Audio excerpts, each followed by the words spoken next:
வணக்கம் நேயர்களே. ஊர்லேருந்து கொஞ்சோண்டு சீம்பால் எடுத்துகிட்டு வந்தேன் பையன் வீட்டுக்கு வந்துட்டேன் சென்னைக்கு.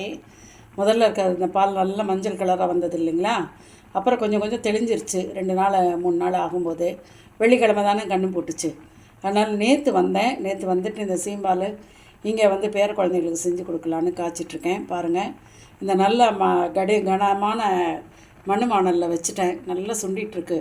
1 மணி நேரத்துக்கு மேலே ஆகுது, சுண்டிக்கிட்டே இருக்குது. இப்போது இதோட 1 கப்பு நாட்டு சர்க்கரை, இதை பாருங்கள் ஏலக்காய் சுக்கு 1 ஸ்பூனு, ஏலக்காய் 5-6, கொஞ்சோண்டு பச்சை கற்பூரம் வச்சுருக்கேன்.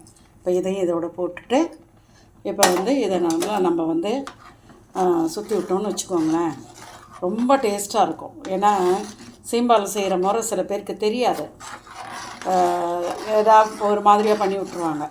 அதனால் இந்த முறைப்படி சீம்பால் செஞ்சு சாப்பிடுங்க. குழந்தைங்க ரொம்ப விரும்பி சாப்பிடுவாங்க.